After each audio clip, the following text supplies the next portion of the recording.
State library council മാറ്റൊലി 2024 എന്ന പേരിൽ ജനുവരി 29, 30, 31 തീയതികളിലായി പറവൂർ രംഗനാഥ് ഓഡിറ്റോറിയത്തിൽ നടത്തുന്ന സംസ്ഥാന നാടകോത്സവത്തിന് മുന്നോടിയായി വിളംബര ജാഥ നടത്തി. മുനിസിപ്പൽ കവലയിൽ നിന്ന് ആരംഭിച്ച ജാഥ സിപ്പിപ്പള്ളിപ്പുറം ഫ്ളാഗ് ഓഫ് ചെയ്തു. നഗരം ചുറ്റി അംബേദ്കർ പാർക്കിൽ സമാപിച്ചു. തുടർന്ന് പി.ജെ. ആന്റണി ജന്മശതാബ്ദി ആഘോഷങ്ങൾ ഡോക്ടർ സുനിൽ പി. ഇളയിടം ഉദ്ഘാടനം ചെയ്തു. Taluk library council vice president Ajith Gothuruthu അധ്യക്ഷത വഹിച്ചു. സംഗീത നാടക അക്കാദമി എക്സിക്യൂട്ടീവ് അംഗം സഹീർ അലി അനുസ്മരണ പ്രഭാഷണം നടത്തി. സംസ്ഥാന library council president doctor K V. Kunhikrishnan, ജില്ലാ പഞ്ചായത്ത് അംഗം Yesudas Parappally, T V. Nidhin, library council ജില്ലാ vice president Sherina Basheer, T R. Vinoy Kumar, Muhammad Kamal, D R. Rajesh, P K. Ramadevi, P R. Raghu, T V. Shaivin തുടങ്ങിയവർ സംസാരിച്ചു.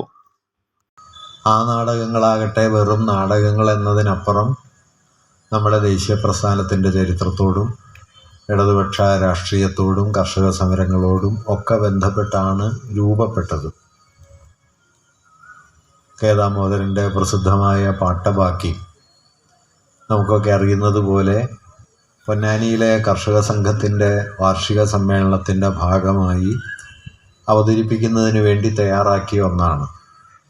സമ്മേളനം കൂടുതൽ ശ്രദ്ധേയമാക്കാൻ എന്താണ് ചെയ്യാൻ കഴിയുക എന്ന് കൂടിയാലോചിച്ച സമയത്താണ് ഒരു നാടകം എഴുതി അവതരിപ്പിക്കാം എന്നൊരു നിർദ്ദേശം EMS മുമ്പോട്ട് വയ്ക്കുകയും ആരാണത് എഴുതുക എന്നതിന് പ്രത്യേകിച്ച് നാടകരചനയിൽ പരിചയമുള്ള ആരുമില്ലാത്ത ഒരു സന്ദർഭത്തിൽ അതെഴുതാനുള്ള ചുമതല കെ. ദാമോദരൻ ഏറ്റെടുക്കുകയും ചെയ്യുന്നത്. അദ്ദേഹം അതിൽ അഭിനയിക്കുകയും ചെയ്യുന്നുണ്ട്. അതേക്കുറിച്ചുള്ള ഓർമ്മകളിൽ ദാമോദരൻ പറയുന്നുണ്ട്, പൊതുസമ്മേളനത്തിൽ അതിദീർഘമായി പ്രസംഗിച്ചതിന് ശേഷം അണിയറയിൽ വന്ന് വേഷം മാറി നാടകത്തിൽ അഭിനയിക്കുക കൂടി ചെയ്തിട്ടാണ് ആ നാടകം അരങ്ങേറിയത് എന്ന്.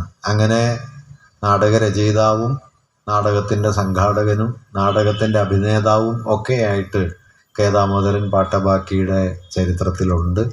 അത് നമ്മുടെ നാടകത്തിൻ്റെ ചരിത്രത്തിലെ വലിയ വഴിത്തിരിവായിരുന്നു എന്ന് നമുക്കറിയാം.